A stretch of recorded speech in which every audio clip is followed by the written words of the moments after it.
Okay, as you see, we have some of the siding on now. I can't remember if I talked about any of this in any previous videos, but I'll just recap some things. If I've already talked about them, then just disregard them. So the bottom course here, what I did is I took, this is hardy board, 8.25 inch lap siding, 12-foot pieces. What I did is I took one board, ripped it down to 2 inches, and then I attached it to the sheathing, ran it all the way down. And what I did is I actually snapped the line first, made sure it was level, and then I just matched up that piece for the first course, so it has a lip for the water to run down. Then I just made the bottom of this lap, this piece of lap siding, flush with that first bit underneath. Attached it with 1 3/4 inch roofing nails with a shank, and then I used these little gauge things. I can't remember what they're called.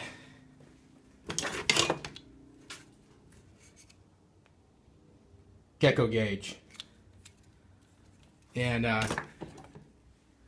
these are really helpful for the secondary, you know, for the rest of the courses that you run. They attach underneath the lap siding, and it has a little lever on it. You just push it up, it locks it into place, and then the siding just slips right in to that gauge. It's about 1 3/4 inches that it sits in, and it's just really helpful for the whole side here. And then you got the trim boards here. These are the I want to say these were the 1.5 inches. I can't remember what the sides were, but you can get them at Lowe's. That's where I did it all from. Again, these have 2-inch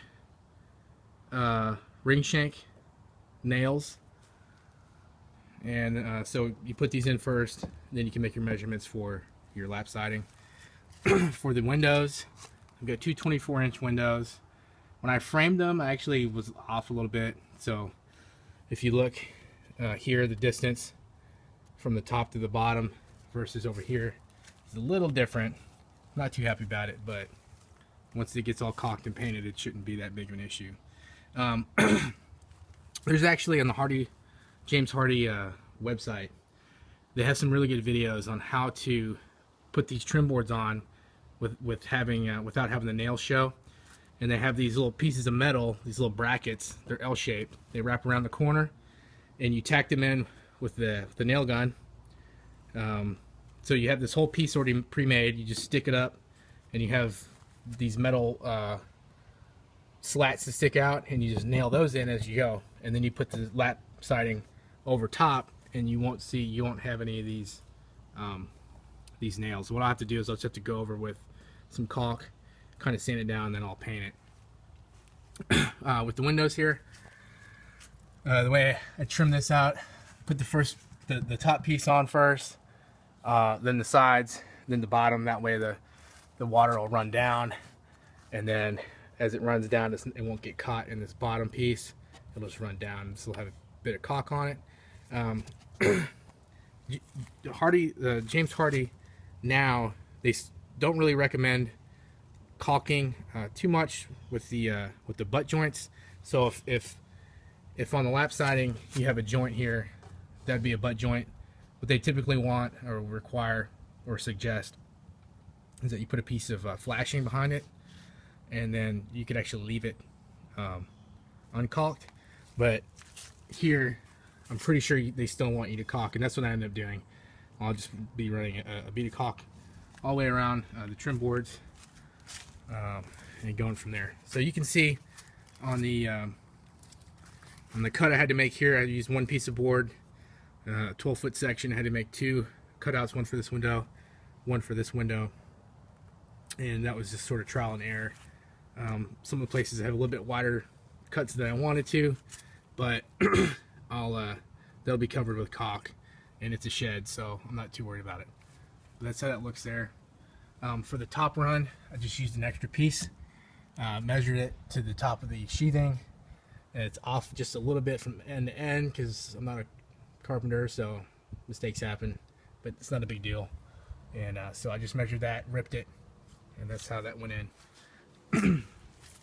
As you can see, this is the back. You just have to put the gable end in. I still have to put the soffits and then the fascia that goes on the outside under the drip edge.